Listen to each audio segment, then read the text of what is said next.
iridda hore ee laga soo galo madaxtooyada oo qalab casri ahna lagu rakibay taas oo si fudud ay u isticmaali karaan dadka soo gelaya villa Soomaaliya. waxaan howlka qabanaynaa madaxtooyada Soomaaliya howsha qabanayna waa installation of security system ama inaan gelino qalabka oo security oo high class oo casrisan inaan gelino madaxtooyada ee Soomaaliya.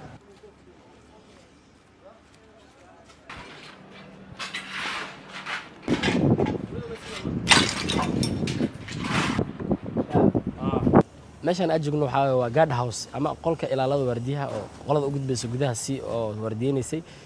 qolkan sida arda oo jeedaan waxa kor ay u kacay qol aad u yar ayuu hawa weyn hadartan waxa la dhigi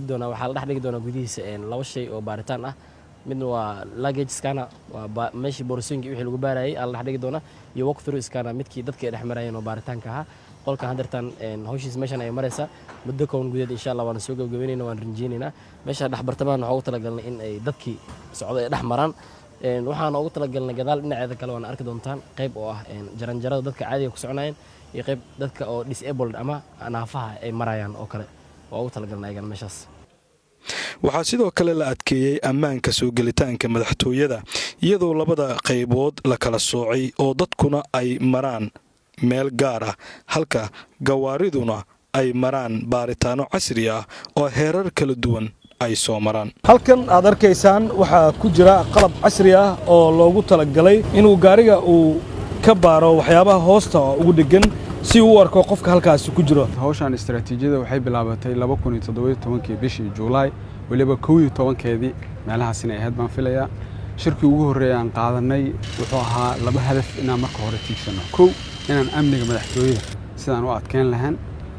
gab ahaanba qaabka loo soo geliyo iyo cidda soo gelaysa.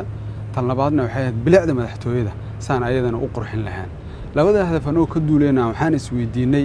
sidee hawshan u gali karnaa. fursad waxay noo saamaxday marka inaan marka wax la diray inaan istiraatiiji ahaan soo fiiriyo madaxtooyooyinka adduunyada ama state house-yada kale qaabka oo amnigooda u sugan yahay bilicdooduna u hagaajisan tahay. markaan baaris ku soo sameynay wadamada noo dhow iyo kuwa noo fogba dhamaantoodba waxaa noo soo baxday inaan qalabkan la yiraahdo bollarka oo birahan dhulka soo baxaya ah road blockerka oo kan naga dambeeya ah qalab saasa sidii aan u soo hagaajin lahayn u keen lahayn iyo waliba inuu noqdo qalab quality leh oo la test gareeyay UK baa waxa ku yaala meel qolo commission ah oo qalabyadan yaani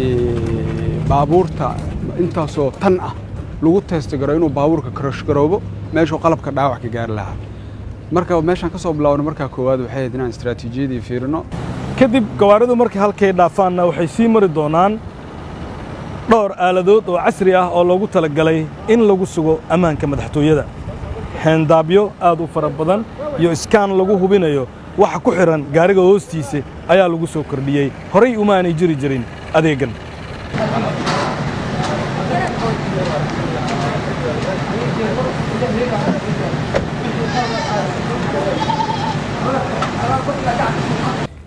marka waxaan arkayay kolkii hore qofkii soo gali jiray madaxtooyada iyo hadda qofka soo galay bal farqiga u dhaxeeyo waxaa u dhaxeeya laba wax waliba qofka kaliya ma gawaarida iyo waxaan oran karnaa qofka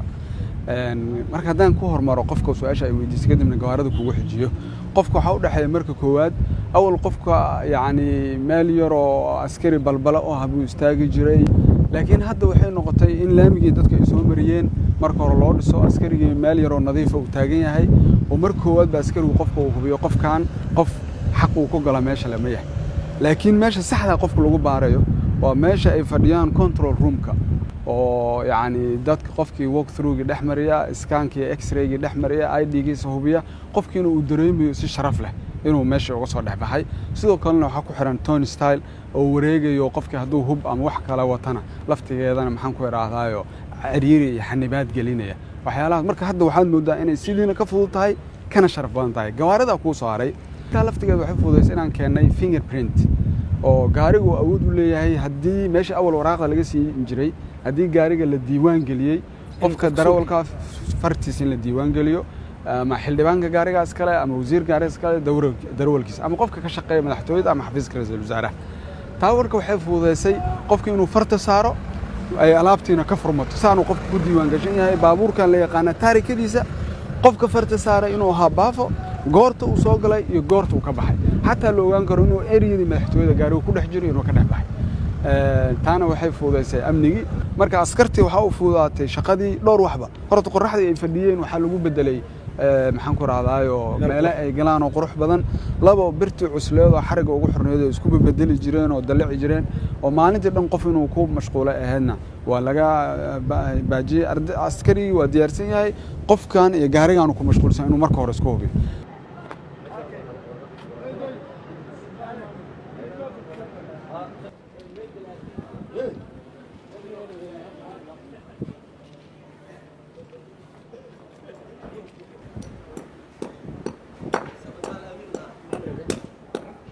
meeshan qalabkan aan gelinay hadda oo jeedin way taagan tahay qalabkan waxa la dhahaa tayakila taayirada ayuu banjarinaya baabuurkii isku day inuu sharci daro ku soo gudbo qol ayaa inta la keenaya oo la dhigaya system ayaa inta la gelina wixii horay oo manualka baabuurka oo xarig in laga qaado xarig la sii daayo oo la soo celiyo waa laga gudbay askari qol ku dhex jiro waxa la leeyahay baabuurkaas ka qaad bitoon oo wuxuu riixaya oo up baashan kor ay u baxayso qalabkan meeshan birahna ilkaan hoos ay galayaan haddana markii birta u soo celinaya bitoonka down u riixaya automatically birtan ida is soo celinayso ganahana way soo baxayaan marka baabuurka isku day sharci daro inuu meesha gudbo taayirada ay ka banjarayso meel fogna ma gaarayo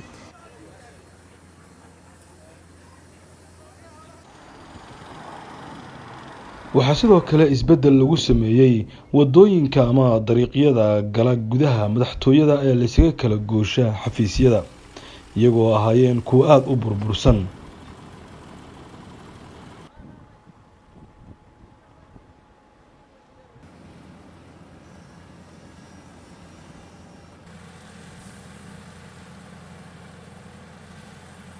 howlaha socda ayay ka mid tahay macnaha ma garatay madaxtooyada in bilicdeedii iyo quruxdeedii la soo celiyo laamiga ayaa ku bilowday waxaan rabnaa feeska koowaad oo hadda socda oo ilaa iyo gudaha madaxtooyada ilaa xafiiska madaxweynaha ilaa guryaha martida ilaa iyo guryaha iyo beeraha agtooda laamiyada mara oo dhan in la soo nooleeyo macnaha ma garatay oo si fiican loo saaro wixii ka dambeeyana waxaan howlgeli doonaa feeska labaad oo runtii gudaha madaxtooyada meel kasta oo ay ka muuqato laami la'aanta iyo diifta ka muuqata macnaha maartay in laga tirtiro oo laga baabiyo waxaa sidoo kale lagu soo kordhiyey amba la hagaajiyey qaybo gawaarida ay dhigan karaan dadka booqanaya amba kuwa ku shaqeeya gudaha madaxtooyada qaranka Soomaaliyeed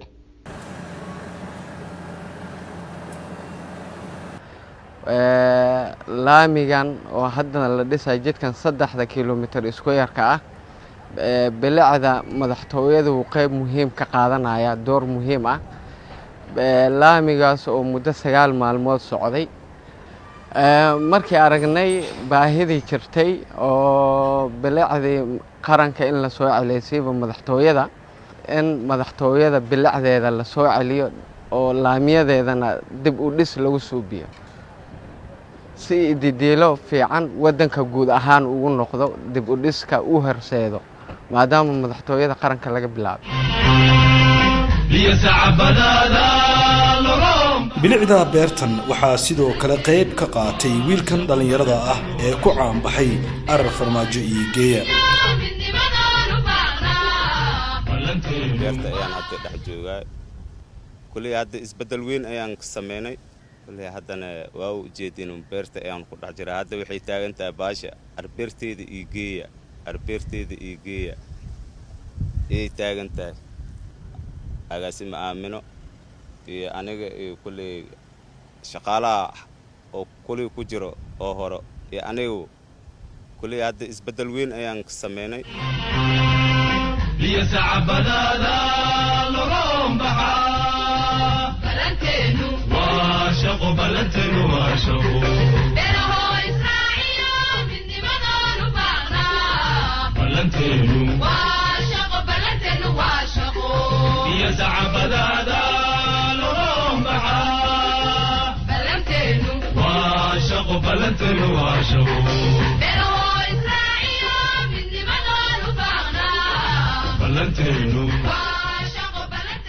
madaxtooyada qaranka Soomaaliyeed sidoo kale waxay ahayd hoy ay deganaayeen shaqaale iyo waliba mas'uuliyiin ka tirsan xarunta madaxtooyada laakiin hadda waxaa lagu soo koobay oo kaliya inuu halkaasi ku hoydo madaxweynaha ummadda Soomaaliyeed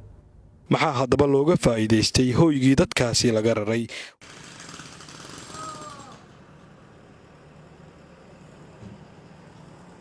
markaan nimid waxay nala noqotay in maaragtay madaxtooyada maadaama ay tahay wejigii Soomaaliya ay siday ahayd aan wax ka bedelno. wax bedelkaasna hadda waxa hormood ka ahaa agaasimaha guud iyo aniga iyo maaragtay oo ah agaasimo ku xigeenkii madaxtooyada. intaan hadda isbedelka dadka ka shaqeynaya ama ha ahaato albaabadiyo iskaanyaal la dhigay ama laamigii la dhisay ha ahaato ama beerta quruxda badan ha ahaato ama xafiiska weynan anagu fadhina ha ahaato waxaa noo dhima wax badan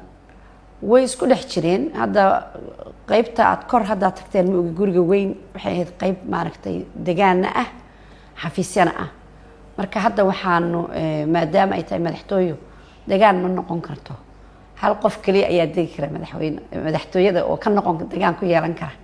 waa madaxweynaha Soomaaliya.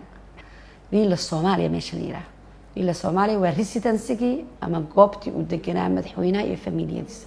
la taliyaasha marka hadda muddo aduu 3 bilood ka hor meel ay fariistaan xataa ma jirin hore uma jirin. la taliyo wuxuu ahaa qof uu iska magacaaban laakiin aan meel looga soo hagaaga lahayn. hadda daartaas weyn oo banaanka ku taalood aragtay oo ahaan jirtay sida aan sheegay deegaan ahaan jirtay qayb yarna xafiisa ka haddana qayb ra'iisul wasaaruhu ka degan yahay ayaa waxaan ka sameynay dayactir xoog laan ka sameynay hanti dhowrka degan xataa waxaan ka sameynay dayactir aad iyo aad u weyn oo gudaheeda oo dhan si fiican baa loo dhisay. waxaana la fadhiya hadda oo loo qalabeeyay qof kasta oo la taliya ah. qiiqdii markii aan imid waxaa jirtay meel beer ahaan jirtay aniga laftaydu dawladdii Sheekh Shariif xildhibaan baan ahaa beer weyn bay ahaan jirtay laakiin markaan soo noqdo waxaan arkay meel galin oo waxba ka jirin. runtii haddana dadku markay kaftamay waxay dhahaan beertii ama ma aaminay dhahaan laakiin beertaydii baa beertii qaranka aan uma jeclayna la yiraahdo. waxaa iga gashay muddo 5 bilood ayaa banaanka taagnaa xataa aragtidaydu waa bedelantay. marka maahmaahadu waxay ahayd aaminana hamadoobaata beertuna ha qurux badnaato. beerta waxaa ku abuuran moos waxaa ka baxa kostaatada waxay dhahaan cagaarkan la cuno kaliya maaha. aniga aamin ahaan waxaan aaminsanahay inaan kala untusno dalkeena meel kasta inay wax ka bixi karaan laakiin ulajeedadu maaha kaliya in ubaxa la daawado. ulajeedada daba taal waa in la tusaa dadka xataa beertaas yar ee madaxtooyada ku dhex taala haddii la abuurto 5 qoys inay maaragtay dharjin karto. aniga taas way muhiimadaydu. sabuul tiro badan ayaa waxaan ku shubnay dambiil weyn madaxweynahan u geeyno narwaakan gurigaaga kaliya intaana ka bixi karta. dalka haddii la hirgeliyo nabadu ballaarato dadku wax soo saarka way nagu filanto Soomaaliya oo dhan baa ku noolaan karta. marka qisadaas looga jeedaa iyo quruxda kama marna iyaduna. mas-uuliyiinta iyo weliba shaqaalaha ka howlgala madaxtooyadu waxa ay fursad u heleen in ay helaan xafiisyo ay uga adeegi karaan bulshada. haddaba dhismayaashii hore ee madaxtooyada ayaa isbeddel casri ah lagu sameeyey iyadoo dhismayaal cusubna hadda ay socdaan hawshoodii. halkan waa xafiiska uu fadhiisto madaxweynaha ummadda Soomaaliyeed. waxaa isna lagu sameeyey dib u habeyn ballaaran taas oo qofka marka uu soo galo soo jiidan karto. xafiiska madaxweynaha marka aad gasho waxa aad ku arkaysaa sawirka madaxweynihii ugu horreeyey dalka Soomaaliya Allah u naxariistay Aadan Cabdulle Cusmaan oo suran xafiiska madaxweynaha. waxaana ay muujinaysaa astaanta qiimaha uu dalka uu ku lahaa. muddadii sanadka ay jirtay dowladdii madaxweyne Maxamed Cabdullaahi Farmaajo waxaa muuqata in dowladdu ay dadaalo ugu jirto sidii dalkan uu mar kale haybadii uu ku lahaa caalamka dib loogu soo celin lahaa.